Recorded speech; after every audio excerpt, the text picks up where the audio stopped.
Hey guys, welcome back, it's Meg. Today we're going to be running a Tyrannical 26 Halls of Atonement. You can find my stat weights in the top left, my talent choices and trinkets in the bottom right, and my legendary in the top right. Normally I'd be running Dampen Harmon here instead of Diffuse, but I really just forgot to swap, so they both work, but I prefer Dampen for the shards.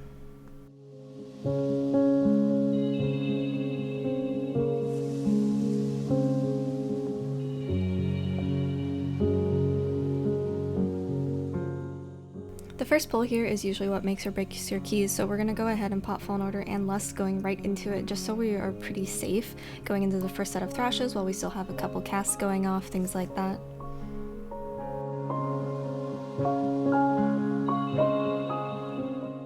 So because it's a bursting week and you are going to be pulling things onto the shards more often than usual because it's not a fortified week, you want to make sure that you're holding revival for those stacks of bursting, especially if you pull in groundskeepers on top of it as well.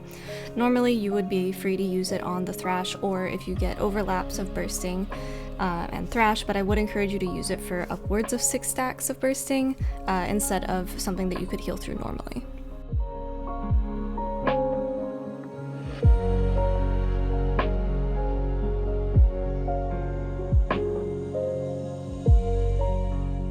We did get up to about 5 stacks of bursting during this shard, but I do use revival very sparingly during these bursting weeks because sometimes it happens by accident and you want to make sure that you have the means to save the group, even if it isn't planned, even if that means it's a little bit more work on your part and a little bit more demanding on your mana bar.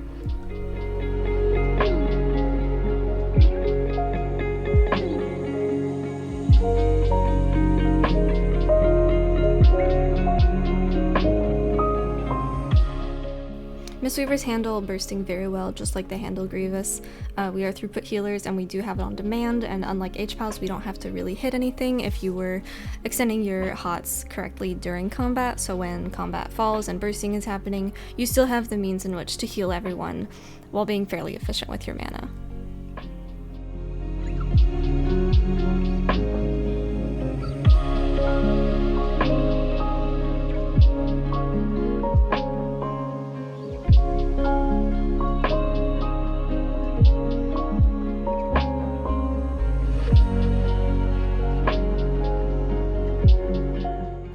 There's not much damage going out here, but just in case any stops go through, we went ahead and popped Fallen Order.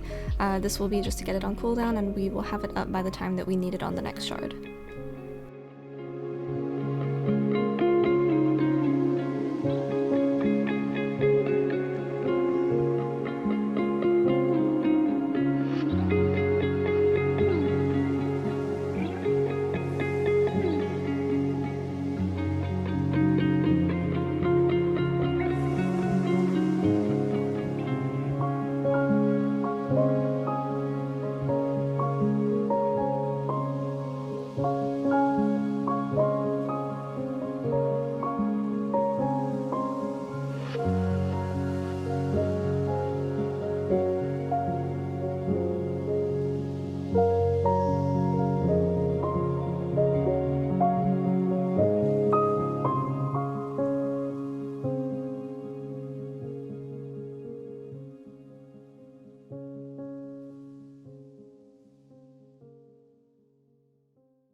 Bursting is also much easier when you are in a group with a bunch of people. Like if we did this pull in a pug, I'd be very scared and probably end up using revival here just because people would nuke the groundskeepers and then the thrash would go off and then we'd be in a little bit of trouble. But because we're in Discord and we can communicate, we are a bit safer off. I do also go ahead and use Crane here just because I don't want to use Fallen Order right away. I did want to get Crane value though because I had been sitting on it for the entire dungeon so far.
Once again, we're popping Fallen Order here just to spot heal before these all die and give us bursting. We get about 6 stacks, and that is my revival because I don't want to spend the mana getting it back up, and I know that I will have cooldowns going into the shard, so I'd rather be safe than sorry here, and we just go ahead and use revival. I did want to try something in here too. I don't know if you guys saw, but during the middle of that pull, I went down and I clicked a Potion of Unbridled Fury, back from BFA, I think is when those were a thing. I wanted to try and get a little bit more damage out. They ended up not being worth it. I think overall it did like 20k on that pull. I do end up also getting hit by a Deadly Thrust because I was trying to figure out how much they did, but really not worth it all in all, but I thought I'd give it a shot to try and squeeze a little bit more damage out of the class, but I don't think it's worth the 5-minute cooldown that it incurs.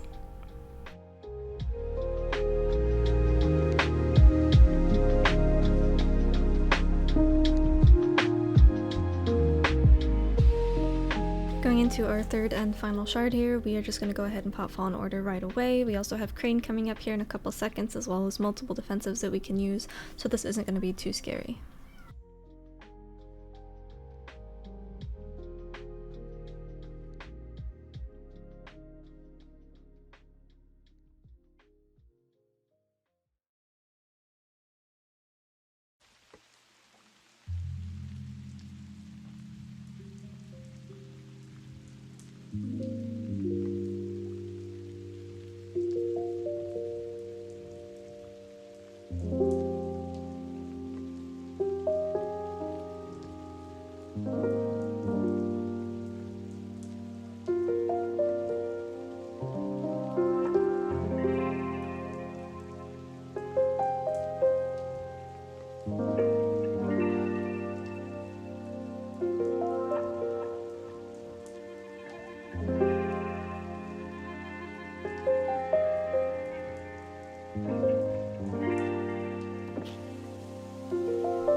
It is a Tyrannical week, but none of these bosses are horribly demanding as a healer, not in this dungeon, so you can go ahead and avoid taking Chalice as it's not grievous, and it's a relatively easy boss dungeon.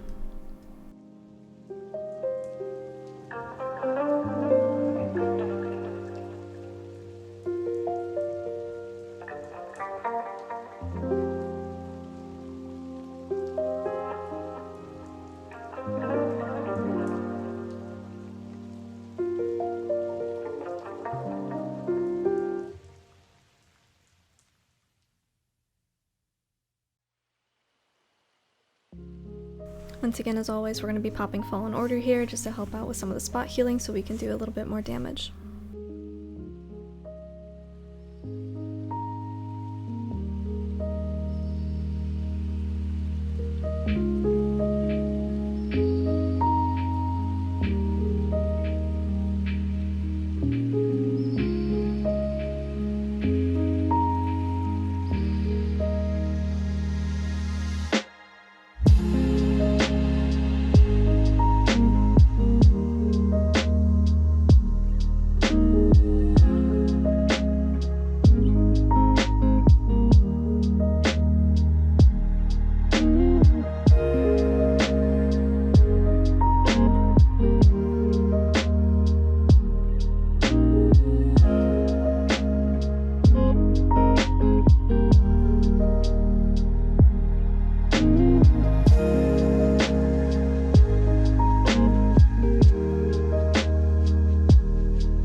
I pulled a Stoneborn down here with Crackling Jade Lightning. I don't have it bound, which is why I clicked it. The only week that I bind it is for explosive weeks because it does one-shot, but otherwise it's really just not an ability worth having bound.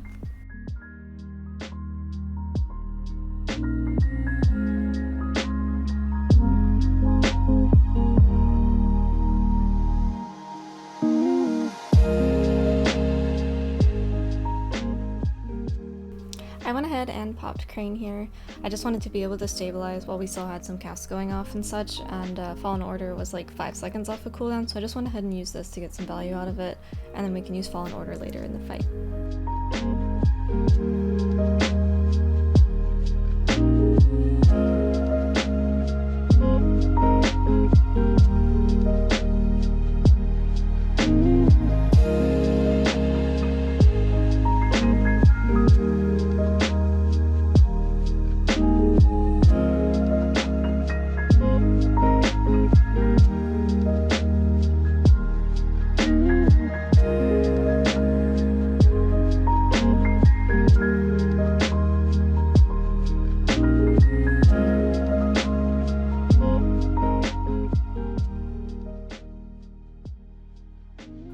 Outside of how long it takes, this boss is one of the easiest Tyrannical bosses in the game at the moment. The only reason I'm still really healing and keeping people top is because we do still have a Houndmaster alive, and I don't want someone to fall behind and then maybe get clipped by something that wouldn't normally kill them, but because they were missing health from a shot, then they would be dead. There's also the rapid fires going out on the tank and on us as well, so we want to make sure that we are just keeping people a little bit more healthier than we would normally on this boss.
Our mage accidentally blinked into one of the beams, so they went ahead and seeded.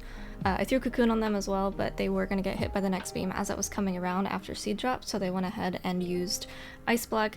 I used my Transcendence to get out from underneath that little balcony thing because it makes it pretty hard to see.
go ahead and use our second list here.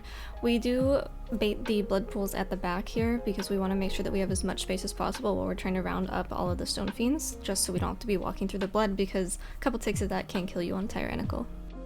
I also use Fallen Order here just to take care of any of the bolts. We have a Blood DK who's playing Necrolord, so we have grabby hands. That means that them being grabbed in, they're all going to die a little bit closer together than they normally would, so it's a little bit more burst damage there, and I just wanted to be able to, with only one decurse, be able to heal while I'm stunned, because I'm not being dispelled. Whoever has the circle is being dispelled, so while I'm stunned, my Fallen Order monks can do all of the work in terms of keeping people up through those last couple dying.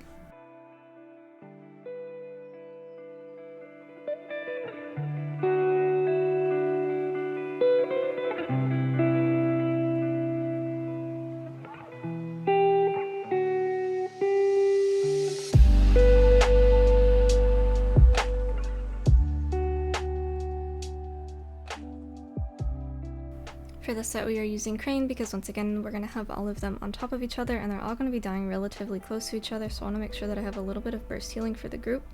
I was a little late on that enveloping. I thought I had all of the stacks, but I did not.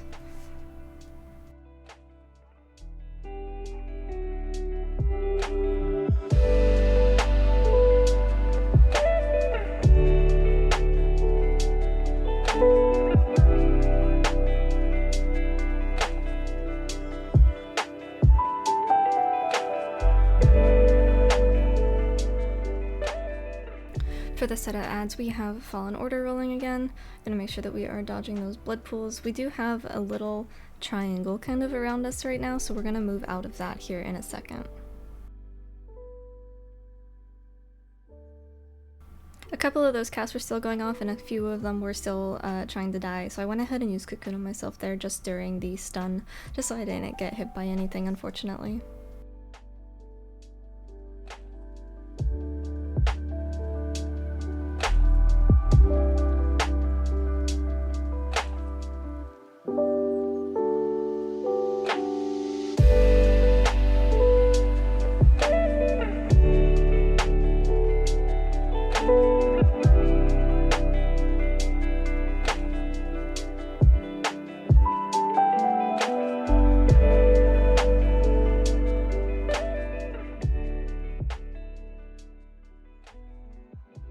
We went ahead and used AMZ here just for the bolts, but unfortunately we ended up getting a blood pool under us. Cheek was just a little bit too low. I lived, even though I got hit, and Bacon lived, even though he got hit, but it is unfortunate for our good friend Cheek Lord that he got stuck in that as well. AMZ makes it pretty hard to see some things, so we're just going to go ahead and B-res him and finish off the boss.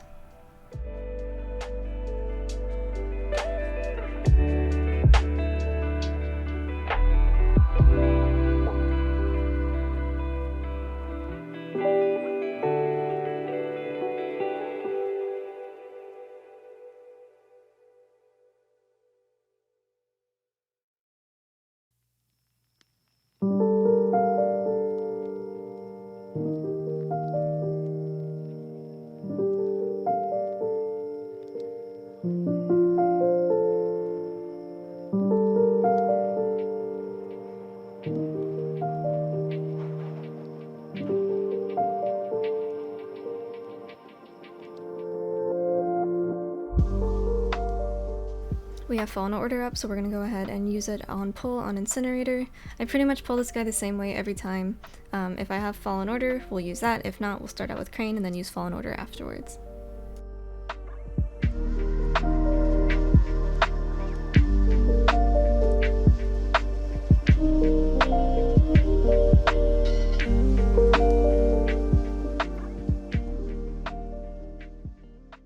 Alright, we used Fallen Order first, so we're going to go ahead and use Crane for this next half of his health.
Four stacks of bursting is completely manageable, but there's not really any pulls where we're gonna get more stacks than that, so I just went ahead and used it here.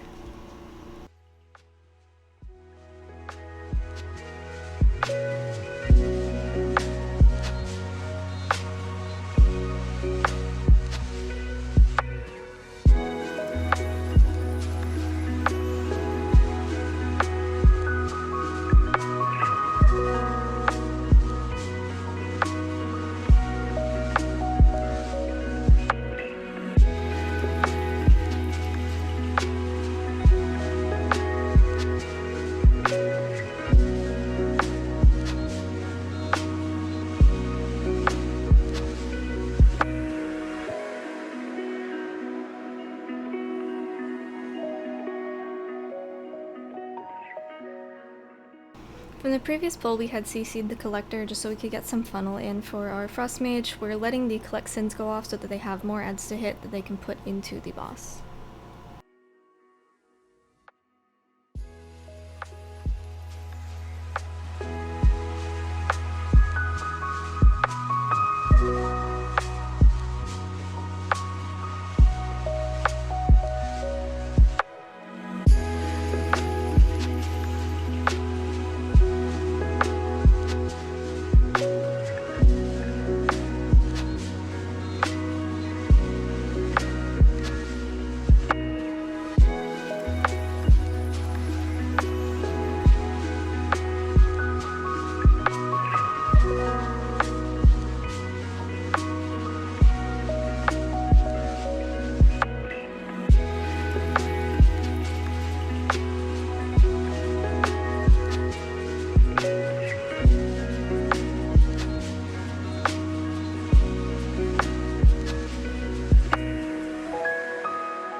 This boss should be relatively tank and spanky even with the Collector coming in for us.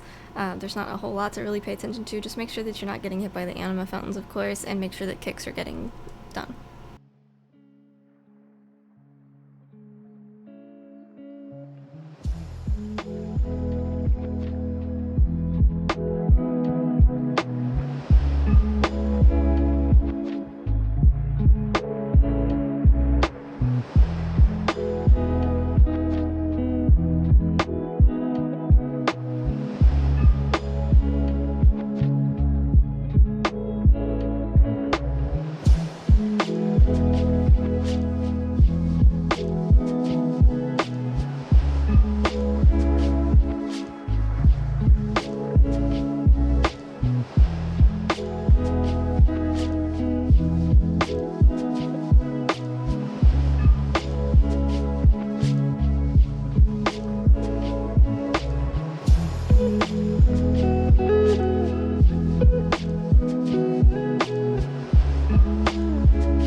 You can't sit outside of the room for too long to drink, but I do go ahead and just try and get a quick drink off before my combat gets triggered from the next room.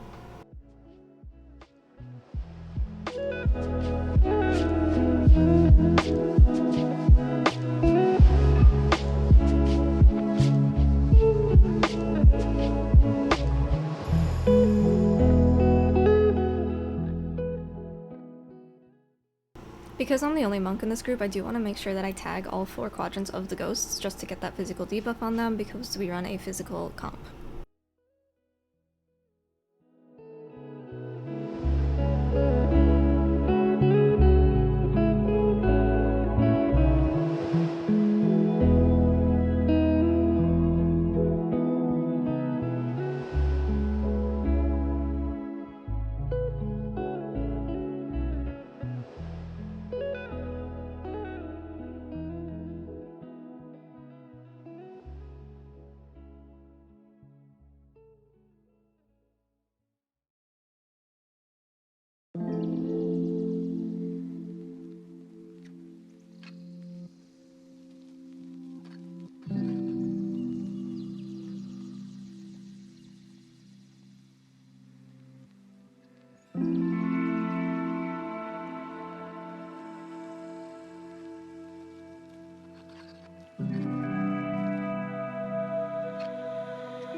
Once again, we're going to lust on pull. I do encourage you to hold on to your Fallen Order monks until the burn phases that you get at 60% and at 30%.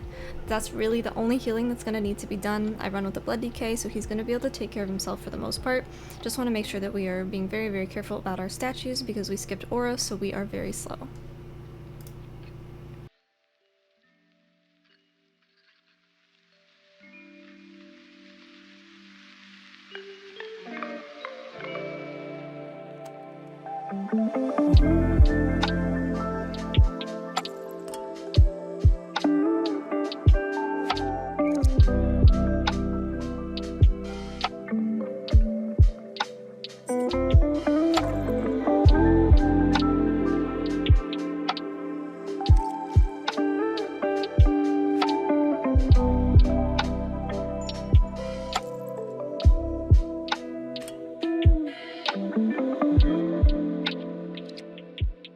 This is our first ritual. I went ahead and popped Fallen Order a little bit early just so they could get rolling. I'm not going to try and DPS too much here. I'm really just going to try and stay on top of people's health because I usually get caught off guard by an extra tick on this ritual.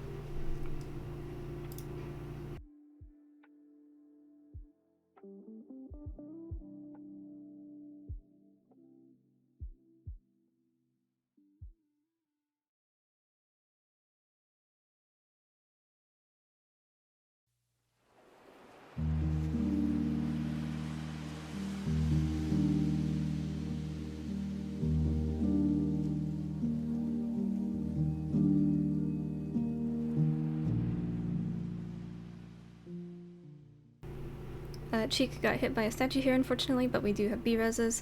When you have a DK and they're the only B-res, or if they use theirs, make sure that you watch them afterwards because B-res does cost RP, and they usually don't have enough to use Death Strike right after, so just make sure that you're watching your health in that case.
Alright, and that brings us to the end of our 26 hauls. Thank you guys so much for watching. I hope it was helpful. Hope you enjoyed it. If you have any comments or questions, feel free to hit me up on Discord, Twitter, or Twitch. I will link the guide and the FAQ down below, and I will see you guys in the next video. Thanks for watching.